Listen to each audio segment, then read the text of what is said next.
Muito boa tarde a todas e a todos.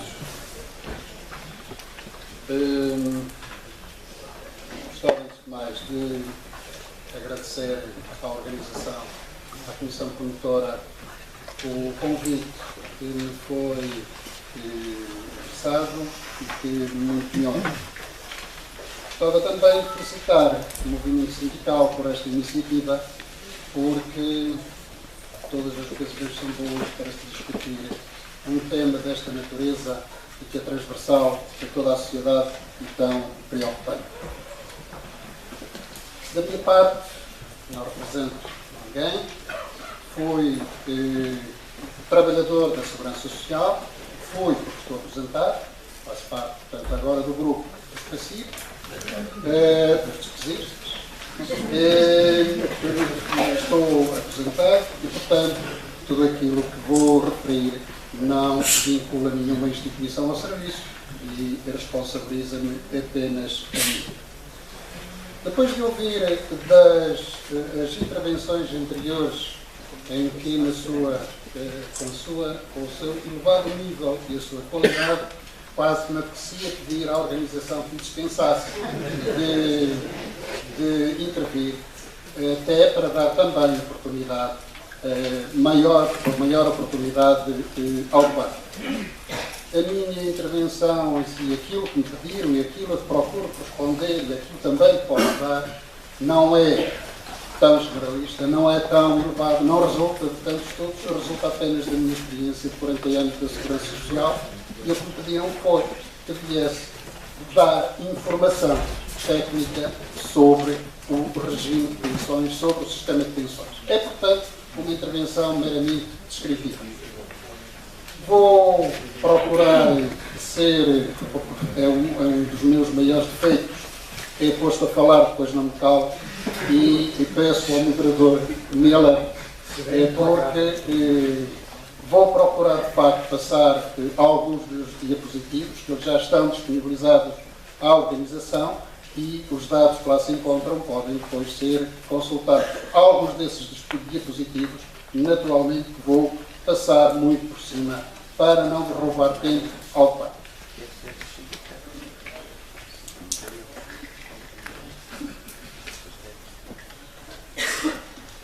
Antes de entrar propriamente na descrição de cada um dos sistemas, das modalidades de pensão,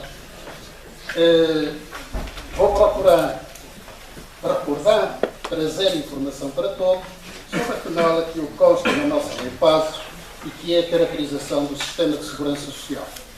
Isto tem um objetivo: começar logo por separarmos as águas quando começamos a falar de responsabilidades e, fundamentalmente, das responsabilidades das que nos falamos, que são as responsabilidades financeiras. Então, no meio das diversas discussões, separarmos as águas a quem cabe, de acordo com os objetivos de cada uma das prestações, a quem cabe financiá-las. O nosso sistema de segurança social, que resulta da atual Lei de Bases de 2007, está configurado nessa lei em três grandes sistemas. O sistema de proteção social de cidadania, que lhe dá o seu cunho universalista de todo e concretiza o direito de todos à segurança social e é cobertura. Temos o sistema previdencial, dirigido e cujo âmbito é fundamentalmente os trabalhadores, o mercado de trabalho, e temos o sistema complementar, onde também tem uma componente pública. E em termos de despesa, recorrendo à conta da Segurança Social, começamos aqui por ter, quando falamos em despesa com pensões, ou melhor, aqui não, aqui, quando falamos em despesas com prestações sociais, com o peso da Segurança Social, a quem cabe suportar isto? Na conta da Segurança Social, 71% da despesa foi coberta dizia respeito a prestações contributivas e 29% dizia respeito a prestações não contributivas. enfim, há alguns estudiosos que forem buscar a conta da Segurança Social de 2012 são capazes de não encontrar bem estes números, e eu esclareço já, antes que venham dizer que eles estão errados. É que para não desequilibrar esta relação de forças, eu não incluí aqui os 500 milhões de euros dos bancários, da transferência dos fundos bancários, porque esses foram transferidos para o Ministério das Finanças. Não é encargo da Segurança Social, a Segurança Social é mero intermediário que recebe o dinheiro do Ministério das Finanças e o entrega novamente aos fundos de pensões para todos os meses pagarem essas pensões. E, portanto, há cerca de 500 milhões, 534 milhões, que não estão aqui, não os podia incluir no sistema previdencial, porque não são do sistema previdencial, mas também os não podia incluir nas prestações sociais de cidadania, muito embora sejam hoje financiadas por dinheiro do Orçamento Geral do Estado. Isto porque o Estado, o Ministério das Finanças, já o recebeu antecipadamente.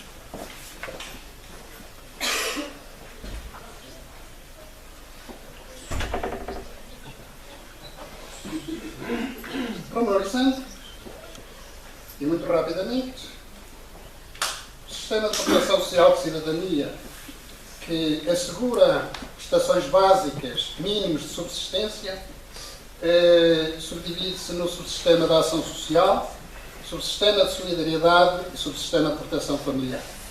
Subsistema de solidariedade que compreende a pensão social, os grupos fechados de rurais, o rendimento social de inserção, o complemento solidário para idosos e o complemento social, e o subsistema de proteção familiar, que compreende as prestações familiares, prestações por deficiência e na dependência.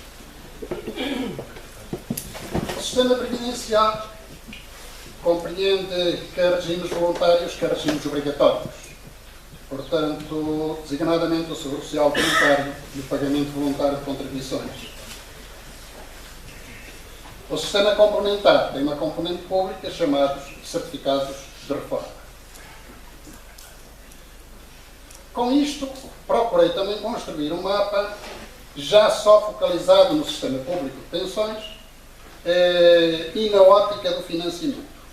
Por um lado, temos as pensões da Segurança Social e, por outro lado, temos as pensões da CGA, também denominado Regime de Proteção Social Convergente.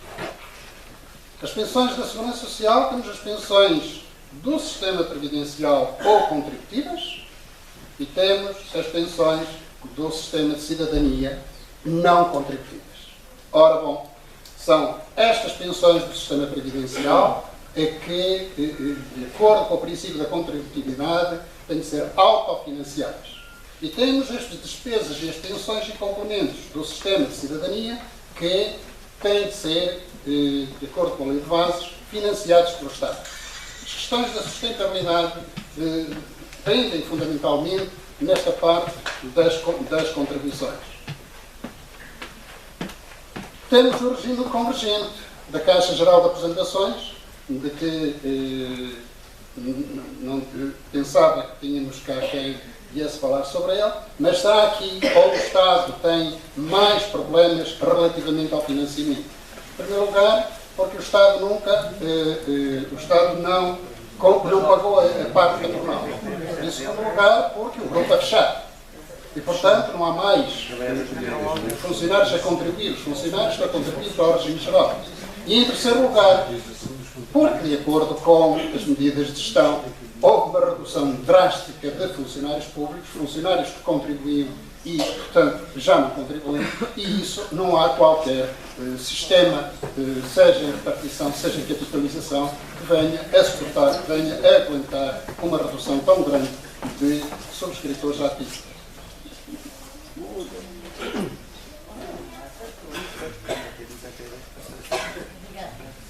Mas quando aqui refiro que temos pensões do sistema previdencial e pensões do sistema de cidadania financiados pelo Estado, financiados pelo OE, dá a impressão de que ou há uns ou há outros. Não. Uma pensão do regime geral, uma pensão do sistema previdencial pode e tem muitas vezes componentes de natureza não contributiva. Isto visto na ótica do pagamento da pessoa que recebe a sua pensão em casa, contém lá uma série de... As parcelas não estão discriminadas porque recebem um só valor, mas pode compreender estas parcelas todas. Desde a pensão estatutária, que é aquilo que é o objeto de cálculo, até atualizações e acréscimos por exercício de atividade. Estes são parte contributiva porque resultam do esforço contributivo. As restantes parcelas, como o complemento social, que faz parte da pensão do regime geral, são não contributivas, são da responsabilidade do OE. Ora, isto leva a que muitas vezes, em termos estatísticos, muitas vezes em termos de estudos, se diga a despesa com pensões é esta. Mas que pensões? A pensão contributiva? A parte contributiva? Só? Tudo bem. Ou a parte contributiva e a parte não contributiva? Bom, nessa altura tem o objetivo de estudo.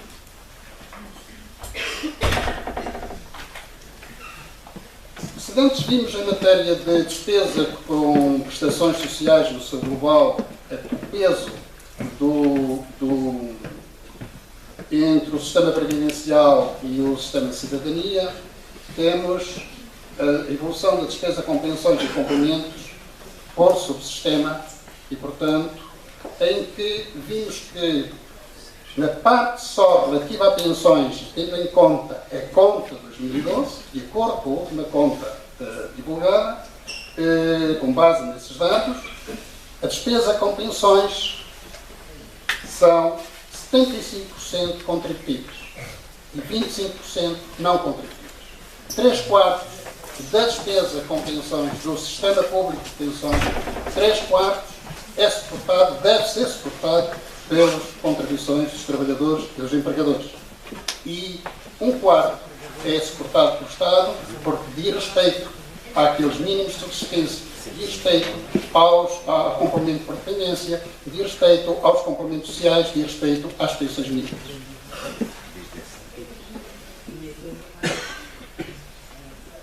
E sendo 3/4 da despesa com pensões da responsabilidade de trabalhadores e empregadores, tenho aqui, este gráfico apresenta a evolução do número de pensionistas do sistema previdencial, apenas do sistema previdencial, e onde se evidencia claramente que a coluna mais elevada são os pensionistas de velhice e tem crescido constantemente. Há razão nas pensões, nos pensionistas de velhice, número de pensionistas de velhice, não valor, número de pensionistas, dado físico, há razão de 3,5% ao ano. Apresentados estes dados, muito sumariamente, quais as características ou como é que se descreve este nosso sistema de pensões. Já foi referido porque se destina a substituir o rendimento de trabalho perdido, abrange trabalhadores e uma parte é financiado pelas contribuições dos trabalhadores e empregadores, de onde sai a taxa de 34,75%. Mas esta taxa de 34,75% não se destina, como sabem, apenas a pensões. Esta taxa destina-se a toda a despesa contributiva da Segurança Social, desde doença, desemprego, parentalidade, etc. etc. Em termos de desagregação, não há uma gaveta onde vai dinheiro para uma coisa e para outra e para outra. Em nome do princípio da unidade do sistema, os trabalhadores e empregadores descontam para a globalidade das despesas da Segurança Social. E, portanto, há uma receita global e há uma despesa global. Em termos de desagregação, considera-se imputado, isto são dados do Código Contributivo, cerca de 27%, 27 pontos percentuais dos 34 destinam-se a pensões.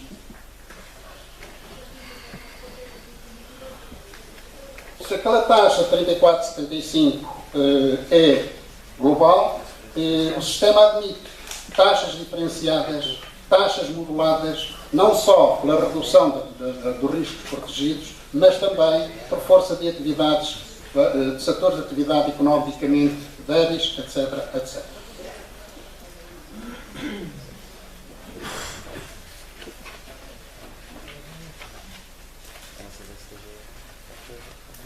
Como é sabido de todos, as pensões do sistema previdencial protegem os beneficiários nos riscos que fazem perder quem encontra a subsistência e fazem perder rendimento de trabalho por causa da incapacidade permanente ou invalidez, por causa da velhice ou por causa da morte. No caso da invalidez, a invalidez pode ser relativa à sua profissão ou absoluta para toda e qualquer profissão. Uma das condições é ser certificada pela Comissão de Verificação de Incapacidades Permanentes. E um outro requisito é cumprir um prazo de garantia. Mas quanto às causas da invalidez, também há lugar à proteção especial na invalidez no caso da incapacidade permanente ser causada por uma das patologias previstas na lei, designadamente paramiloidose familiar, doença de Parkinson, doença de Alzheimer, etc. O cálculo da pensão de invalidez é igual ao cálculo da pensão de velhice sem aplicar o fator de sustentabilidade. Na invalidez absoluta é que tem um valor mínimo garantido mais elevado. Em invalidez especial tem um cálculo especial. Portanto, para além de um prazo de garantia mais reduzido, é calculado na base dos 3 melhores anos dos últimos 15 e a taxa de formação não é de 2%, mas de 3%. Portanto, a fórmula de cálculo é mais favorável, porque, em regra, estas patologias são gravemente incapacitantes, precocemente incapacitantes, não permitem que os trabalhadores, que os beneficiários, completem longas carreiras contributivas. A invalidez aos 65 anos, agora, converte-se em pensão de velhice. E nessa altura, que é a pensão de invalidez, que se converte em pensão de velhice, e é aplicado o fator de sustentabilidade. Portanto, quando o pensionista inválido atinge os 65 anos, há uma probabilidade da sua pensão baixar por força da aplicação do fator de sustentabilidade. E a esta aplica-se mesmo o fator de sustentabilidade.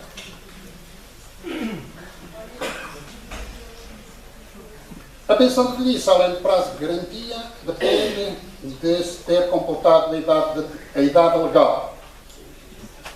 Faço agora esta divisão, porque de acordo com a última alteração legislativa de aumento da idade, é muito reforçada a questão da idade normal.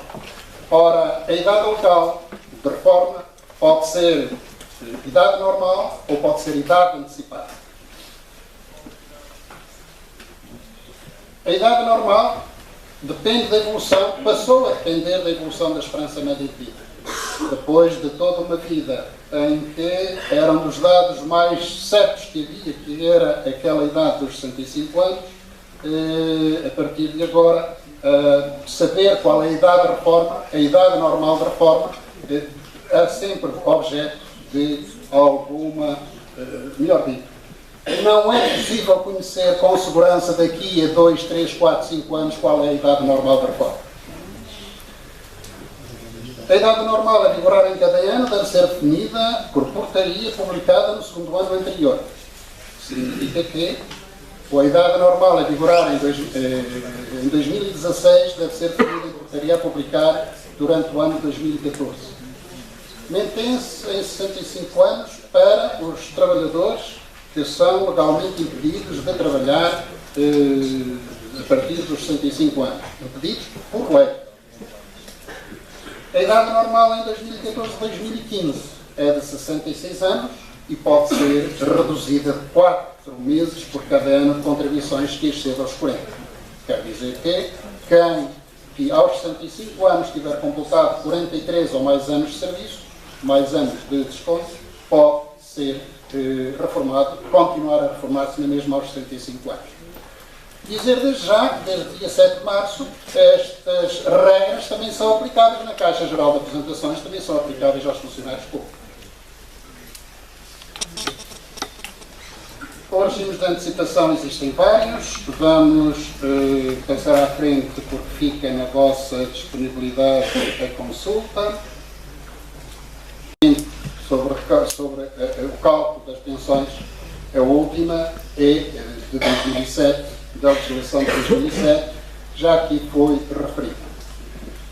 Basicamente, o valor de uma pensão depende da taxa de formação, da remuneração de referência, isto é, do salário médio, e da fator de sustentabilidade, cálculo da pensão de início. A taxa de formação tem a ver com o número de anos de descontos, com a duração do desconto. O salário médio é o salário médio de toda a carreira contributiva.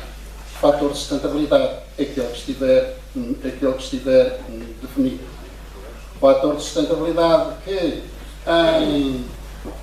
com a reforma de 2007, quando foi introduzido em 2008, se reportava à esperança média de vida em 2006, foi antecipado e reporta-se agora à esperança média de vida em 2000.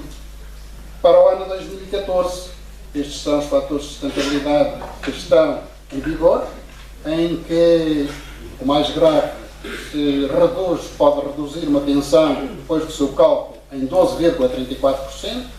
O menos grave é que as pensões atribuídas na idade normal não têm nenhum fator de sustentabilidade.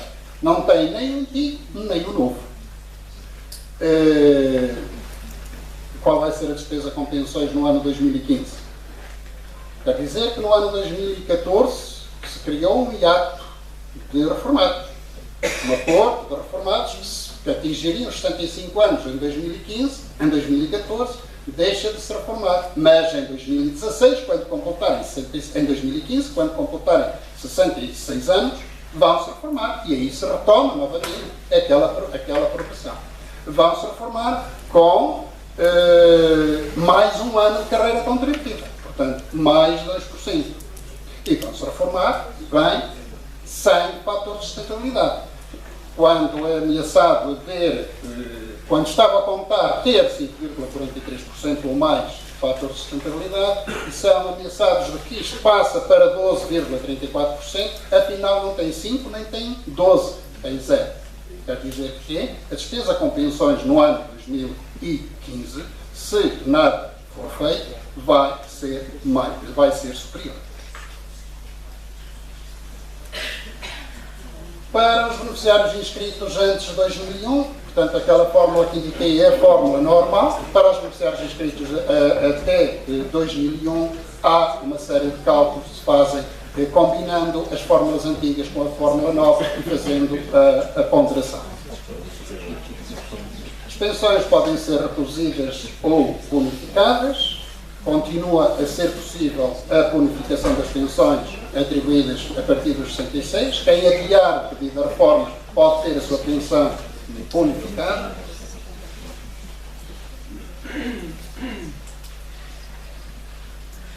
E uma outra alteração que foi feita recentemente com a entrada em vigor em 1 de janeiro de 2014 tem a ver com a pensão unificada.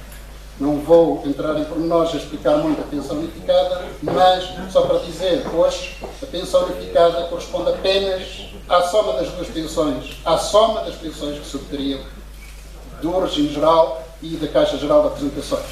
Não há outras contas a fazer, é uma mera soma.